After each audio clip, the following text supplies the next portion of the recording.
আয়শা, ওকে তুই call this. আরে আফরিন, কি অবস্থা? কতদিন পর আমাকে পেছন থেকে দেখে চিনে ফেল না। আমি তোমার ছায়া দেখলেও চিনে ফেলবো। বাহ, অনেক ম্যাচিউরড হয়ে গেছো। তাই কিভাবে বুঝলা? কথাবার্তাতেই বোঝা যায়। ইস, তুমি যদি এই ম্যাচিউরটা আগে থাকতা তাহলে কিন্তু আমাদের ব্রেকআপটা হতো না, বলো? কে এটা? বিশেষত আর বলো না, আবিরের প্রথম গার্লফ্রেন্ড। 5 বছর রিলেশন ছিল নাকি? আর ব্রেকআপের রিজন কি জানো? কি? আদিপ নাকি ম্যাচিউর, আর কোনো রিজন খুঁজে পাইনি। আমার ফ্রেন্ড ব্যাচের মধ্যে সব থেকে ম্যাচিউর ছেলেটা নাকি ম্যাচিউর না ওর কাছে। এটা কোনো কথা? একটা কথা বলি, বল। আমার সবকিছুই তো আবার জোড়া লাগানো যায়, তাই না? তা যায়। ও শুনে, সাহেব এদিকে আসো না। কিন্তু এই লোকটা কে সাথে? এই লোকটা মেবি ওর নিউ বয়ফ্রেন্ড বা ফিয়ান্সে হতে পারে। আরে বেচারা আবির। ও হচ্ছে সাহিল আর ফিয়ান্সি। আর সাহিল ও হচ্ছে আবির। তোমাকে সবসময় আবিরের কথা বলতাম না? হ্যাঁ। ও আপনি Abir? Nice to meet you mister Abir. কি অবস্থা? তোমরা তাড়াতাড়ি যাও। হ্যাঁ, এখানে আছি, কথা হবে।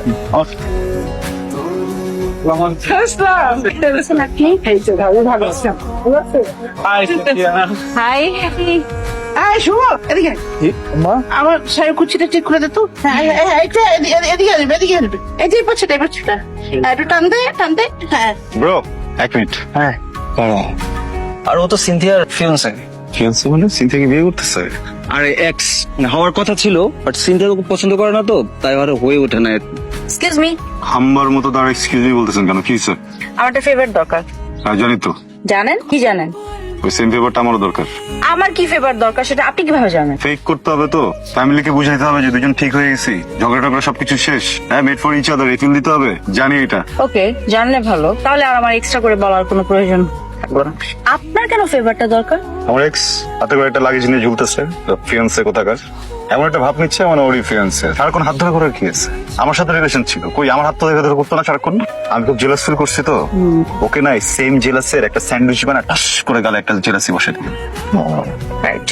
আপনার কি দরকার? না, আমার ওরকম কোনো প্রয়োজন নাই, আমার জেলাসি ধরনের কোনো ঘটনা না। আমি জাস্ট এই মানুষটাকে আমার লাইফে চাই না। হ্যান্ডসাম আছে ছেলেটা, গুড আছে তো, প্রবলেম কি? অ্যাকচুয়ালি আমি আমার লাইফে এই একটা মানুষকে এমন ভাবে চেয়েছিলাম, মনে হচ্ছে যে এই মানুষটার জন্য আমি মরতে পারি। কিন্তু যখন এই মানুষটার মায়ের ব্যাপারে আমি জানতে পারলাম, তার মার সম্পর্কে জানলাম, বুঝলাম, তারপর থেকে মনে হলো যে আমার বেঁচে থাকাটা অনেক জরুরি। Sad deal? ডিল।